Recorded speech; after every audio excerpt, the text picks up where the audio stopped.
ইয়েও কাজ করছে, কম্পিটিশনও কাজ করছে, সেটাও কতটা পজিটিভ দেখছেন এবং নিজেরটা বলবেন, দলেরটা একটু জানাবেন প্লিজ। আসলে দলের সবার অবস্থা ভালো। দেন পার্সোনালি বলতে গেলে অনেকদিন পরে ন্যাশনাল টিমে ব্যাক করছি।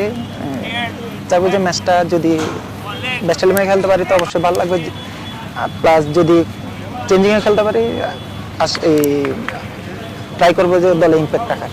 আসলে এখানে এই সব জায়গায় কম্পিটিশন থাকবে, এই চ্যালেঞ্জটা নিয়েই এত দূর পর্যন্ত আসা। দেখা যাক বাকিটা আল্লাহর ইচ্ছা, যদি খেলতে পারি। প্রিপারেশন বলতে গেলে আমরা টাইফে সেম কন্ডিশনেই ট্রেনিংটা করছি। আশা করি এখানে সমস্যা হলেও তো আশা করি অত বেশি সমস্যা হবে না, যেহেতু আমরা টাইফে এই সেম ওয়েদারে প্র্যাকটিস করছি।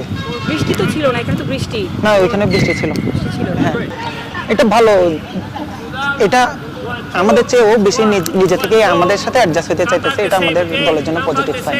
এটা আমাদের চেয়ে আমাদের ইজি হয়ে গেছে, কারণ ও নিজে থেকেই আমাদের সাথে বেশি ফ্রেন্ডলি চলাফেরা করতেছে, মাঠে সেম বিহেভিয়ার। আমি ইন্ডিয়ার এই সল্টলেকের যে ম্যাচটা হয়েছিল 19-এ, ওই ম্যাচেও ছিলাম, প্লাস এবারও দলের সাথে আছি। দেখা যাক, যদি আমার পার্সোনাল টার্গেট ওইবার গোল করতে পারি না, এবার আশা করি গোলটা করে নিজের একটা। আসলে এটা গোল আমাদের কমপ্লিটলি এটা টিম ওয়ার্কের উপরে কাজ করে।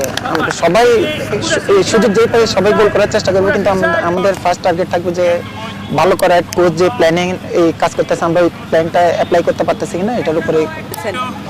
দেখেন, অনেকগুলো ম্যাচই খেলেছি ইন্ডিয়ার সাথে, আর আসল করে আপনার এইবারের ম্যাচটা ডিফারেন্ট। কারণ আপনার দেখেন কি একটা হাইপ উঠেছে এবং বাংলাদেশের মানুষজন খুবই পজিটিভ এবং খুবই মানে আমাদের দিকে তাকিয়ে আছে আর কি। তো অবশ্যই একটা বিগ রেসপন্সিবিলিটি থাকবে আমার, এবং সবচেয়ে বড় ব্যাপার হলো ডিফেন্সের যে গোল কনসিড না করা এবং তার সাথে টিমকে বুস্ট আপ করা। তো আমার টার্গেট থাকবে যে আমার সাথে যে তিনজন থাকবে তাদেরকে নিয়ে একসাথে আমরা যেন একটা ভালো ফাইট দিতে পারি এবং গোল যেন কনসিড না করি। তবু আমার একটা প্রশ্ন, সেটা হচ্ছে দেখেন আপনার ইন্ডিয়া টিম আপনার ওভারঅল সবসময় ভালো হয় এবং তাদের আইএসএল ম্যাচ কন্টিনিউ তারা খেলেছে, প্রত্যেকটি ম্যাচ, এবং প্রত্যেকটি প্লেয়ার সেখান থেকে এসেছে, এবং যারা ইনজুরির জন্য আপনার টিম থেকে ছিটকে গেছে তাদের রিপ্লেসে আপনার যারা আসে তারা খুবই ভালো।